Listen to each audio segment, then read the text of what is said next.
Desde Voz de la Tinta abro un nuevo libro para ti. El barril de Amontillado, de Edgar Allan Poe.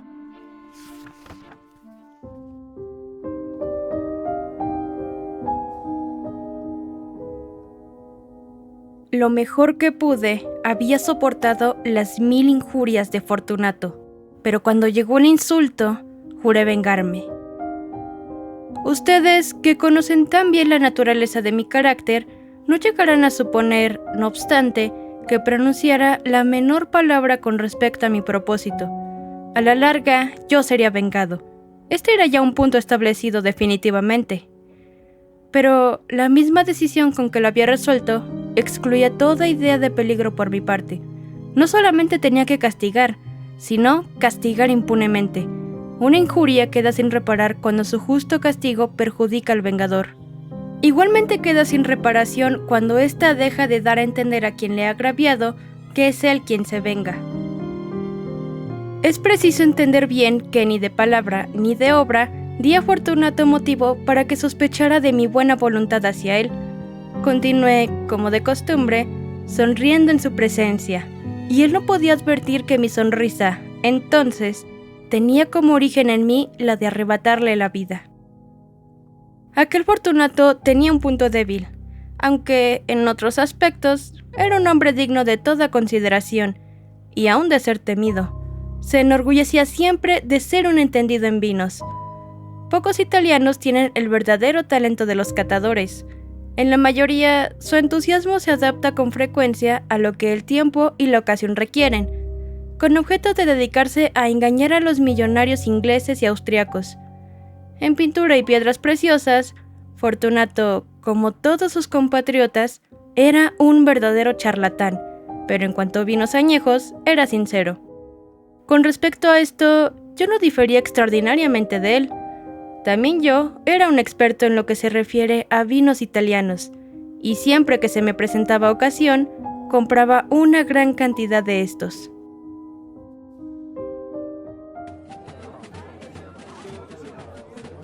Una tarde, casi al anochecer, en plena locura del carnaval, encontré a mi amigo. Me acogió con excesiva cordialidad, porque había bebido mucho. El buen hombre estaba disfrazado de payaso. Llevaba un traje muy ceñido, un vestido con listas de colores, y coronaba su cabeza con un sombrerillo cónico adornado con cascabeles. Me alegré tanto de verle que creí no haber estrechado jamás su mano como en aquel momento. «Querido Fortunato», le dije en tono jovial, «este es un encuentro afortunado. Pero qué buen aspecto tiene usted hoy. El caso es que he recibido un barril de algo que llaman amontillado, y tengo mis dudas». «¿Cómo?», dijo él. «¿Amontillado? ¿Un barril? Imposible. ¿Y en pleno carnaval?». «Por eso mismo le digo que tengo mis dudas», contesté, y temía perder la ocasión. «¡Amontillado! Tengo mis dudas». «¡Amontillado! Y he de pagarlo». «¡Amontillado! Pero como supuse que estaba usted muy ocupado, iba ahora a buscar a Lucchesi. Él es un buen entendido. Él me dirá». «Lucchesi es incapaz de distinguir el amontillado del Jerez. Y, no obstante, hay imbéciles que creen que su paladar puede competir con el de usted». «Vamos, vamos allá». «¿A dónde?». «A sus bodegas». «No, mi querido amigo, no quiero abusar de su amabilidad. Preveo que tiene usted algún compromiso. Lucchesi...». «No tengo ningún compromiso.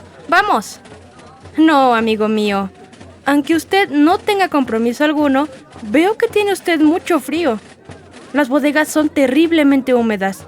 Están materialmente cubiertas de salitre. A pesar de todo, ¡vamos! No importa el frío». «Amontillado». «Le han engañado a usted, y Lucchesi no sabe distinguir el Jerez del amontillado». Diciendo esto, Fortunato me cogió del brazo. Me puse un antifaz de seda negra y, ciñéndome bien al cuerpo, me dejé conducir por él hasta mi palazzo. Los criados no estaban en casa. Habían escapado para celebrar la festividad del carnaval. Ya antes les había dicho que yo no volvería hasta la mañana siguiente, dándoles órdenes concretas para que no estorbaran por la casa. Estas órdenes eran suficientes, de sobra lo sabía yo, para asegurarme la inmediata desaparición de ellos en cuanto volviera a las espaldas. Cogí 2 antorchas de sus hacheros. Entregué a Fortunato una de ellas y le guié, haciéndole encorvarse a través de distintos aposentos por el abovedado pasaje que conducía a la bodega.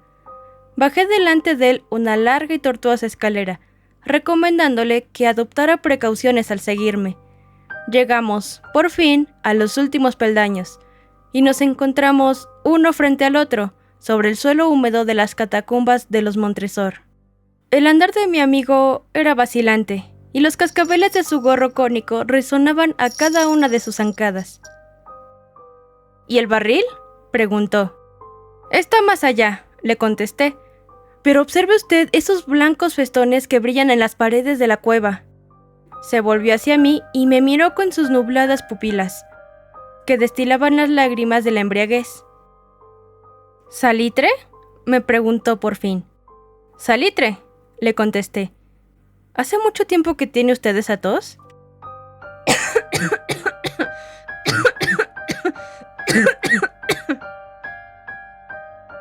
A mi pobre amigo le fue imposible contestar hasta pasados unos minutos. No es nada, dijo por último.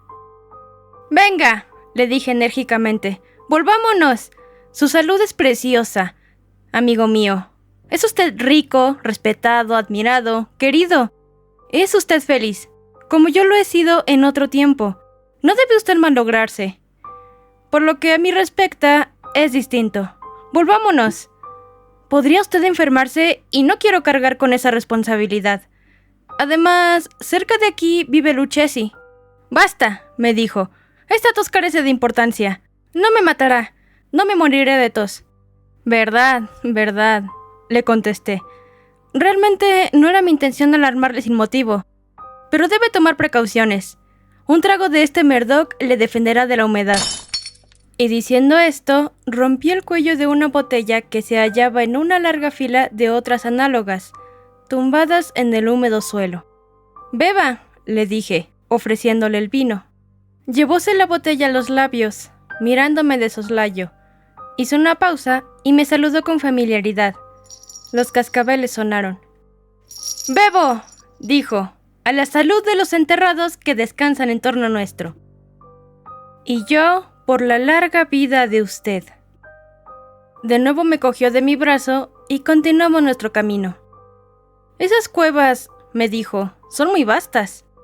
Los Montresor, le contesté, era una grande y numerosa familia. He olvidado cuáles son sus armas. Un gran pie de oro en campo de azur. El pie aplasta una serpiente rampante, cuyos dientes se clavan en el talón. Muy bien, dijo. Brillaba el vino en sus ojos y retimían los cascabeles. También se caldeó mi fantasía a causa del Medoc. Por entre las murallas formadas por montones de esqueletos, mezclados con barriles y toneles, llegamos a los más profundos recintos de las catacumbas. Me detuve de nuevo. Esta vez me atreví a coger a Fortunato de un brazo, más arriba del codo. «El salitre», le dije, «vea usted cómo va aumentando, como si fuera musgo, cerca de las bóvedas. Ahora estamos bajo el lecho del río. Las gotas de humedad se filtran por entre los huesos. Venga usted, volvamos antes de que sea muy tarde. Esa tos...» «No es nada», dijo. «Continuemos, pero primero echemos otro traguito de Medoc». Rompí un frasco de vino de The Grape y se lo ofrecí. Lo vació de un trago. Sus ojos llamearon con ardiente fuego. Se echó a reír y tiró la botella al aire con un ademán que no pude comprender. Le miré sorprendido. Él repitió el movimiento, un movimiento grotesco. «¿No comprende usted?», preguntó. «No», le contesté. «Entonces, ¿no es usted de la hermandad?» «¿Cómo? ¿No pertenece usted a la masonería?» Sí, dije. Sí. «¿Usted? ¡Imposible! ¿Un masón?» «Un masón», repliqué.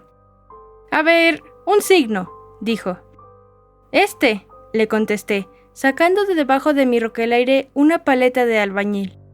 Usted bromea, dijo, retrocediendo unos pasos. Pero, en fin, vamos por el amontillado. Bien, dije, guardando la herramienta bajo la capa y ofreciéndole de nuevo mi brazo. Apoyóse pesadamente en él y seguimos nuestro camino en busca del amontillado. Pasamos por debajo de una serie de bajísimas bóvedas. Bajamos, avanzamos luego, descendimos después y llegamos a una profunda cripta, donde la impureza del aire hacía enrojecer más que brillar nuestras antorchas. En lo más apartado de la cripta descubríase otra menos espaciosa. En sus paredes habían sido alineados restos humanos de los que se amontonaban en la cueva de encima de nosotros, tal como en las grandes catacumbas de París. 3 lados de aquella cripta interior estaban también adornados del mismo modo. Del cuarto habían sido retirados los huesos y yacían esparcidos por el suelo, formando en un rincón un montón de cierta altura. Dentro de la pared, que había quedado así descubierta por el desprendimiento de los huesos, veíase todavía otro recinto interior, de unos 4 pies de profundidad y 3 de anchura, y con una altura de 6 o 7. No parecía haber sido construido para un uso determinado, sino que formaba sencillamente un hueco entre 2 de los enormes pilares que servían de apoyo a las bóvedas de las catacumbas, y se apoyaba en una de las paredes de granito macizo que la circundaban. En vano, Fortunato, levantando su antorcha casi consumida, trataba de penetrar la profundidad de aquel recinto. La débil luz nos impedía distinguir el fondo. «Adelántese», le dije. «Ahí está el amontillado». Si aquí estuviera Luchesio... «Es un ignorante», me interrumpió mi amigo, avanzando con inseguro paso y seguido inmediatamente por mí. En un momento llegó al fondo del nicho y, al hallar interrumpido su paso por la roca, se detuvo atónito y perplejo. Un momento después, había yo conseguido encadenarlo al granito.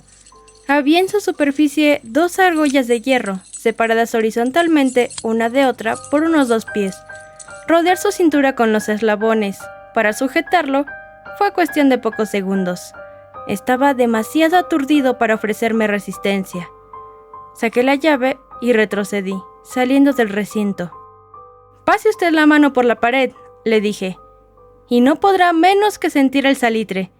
Está, en efecto, muy húmeda. Permítame que le rogue que regrese». «¿No? Entonces no me queda más remedio que abandonarlo. Pero debo antes prestarle algunos cuidados que están en mi mano». «¡El amontillado!», exclamó mi amigo, que no había salido aún de su asombro. «Cierto», repliqué, «el amontillado». Y diciendo estas palabras, me ataré en aquel montón de huesos a que antes he aludido. Apartándolos a un lado, no tardé en dejar al descubierto cierta cantidad de piedra de construcción y mortero. Con estos materiales y la ayuda de mi paleta, empecé activamente a tapar la entrada del nicho. Apenas había colocado el primer trozo de mi obra de albañilería cuando me di cuenta de que la embriaguez de Fortunato se había disipado en gran parte. El primer indicio que tuve de ello fue un gemido apagado que salió de la profundidad del recinto. No era ya el grito de un hombre embriagado. Se produjo luego un largo y obstinado silencio. Encima de la primera hilada coloqué la segunda, la tercera y la cuarta, y oí entonces las furiosas sacudidas de la cadena. El ruido se prolongó unos minutos, durante los cuales, para deleitarme con él, interrumpí mi tarea y me senté en cuclillas sobre los huesos. Cuando se apaciguó, por fin, aquel rechinamiento, cogí de nuevo la paleta y acabé sin interrupción las quinta, sexta y séptima hiladas. La pared se hallaba entonces a la altura de mi pecho. De nuevo me detuve y, levantando la antorcha por encima de la obra que había ejecutado, dirigí la luz sobre la figura que se hallaba en el interior. Una serie de fuertes y agudos gritos salió de repente de la garganta del hombre encadenado, como si quisiera rechazarme con violencia hacia atrás. Durante un momento vacilé y me estremecí. Saqué mi espada y empecé a tirar estocadas por el interior del nicho, pero un momento de reflexión bastó para tranquilizarme. Puse la mano sobre la maciza pared de piedra y respiré satisfecho. Volví a acercarme a la pared y contesté entonces a los gritos de quien clamaba. Los repetí, los acompañé y los vencí en extensión de fuerza. Así lo hice, y el que gritaba acabó por callarse. Ya era medianoche, y llegaba a su término mi trabajo. Había dado fin a las 8ª, 9ª y 10ª hiladas. Había terminado casi la totalidad de la 11ª, y quedaba tan solo una piedra que colocar y revocar. Tenía que luchar con su peso. Solo parcialmente se colocaba en la posición necesaria, pero entonces salió del nicho una risa ahogada que me puso los pelos de punta. Se emitía con una voz tan triste que con dificultad la identifiqué con la del noble Fortunato. La voz decía: «Buena broma, amigo, buena broma. Lo que nos reiremos después en el palazzo. A propósito de nuestro vino». «El amontillado», dije. «Sí, el amontillado. Pero, ¿no se nos hace tarde? ¿No estarán esperándonos en el palazzo Lady Fortunato y los demás? ¡Vámonos!». «Sí», dije, «vámonos ya». «Por el amor de Dios, Montresor». «Sí», dije, «por el amor de Dios». En vano me esforcé en obtener respuesta a aquellas palabras. Me impacienté y llamé en alta voz: «¡Fortunato!». No hubo respuesta, y volví a llamar: «¡Fortunato!». Tampoco me contestaron. Introduje una antorcha por el orificio que quedaba y la dejé caer en el interior. Me contestó solo un cascabeleo. Sentía una presión en el corazón, sin duda causada por la humedad de las catacumbas. Me apresuré a terminar mi trabajo. Con muchos esfuerzos coloqué en su sitio la última piedra y la cubrí con argamasa. Volví a levantar la antigua muralla de huesos contra la nueva pared. Durante medio siglo nadie los ha tocado.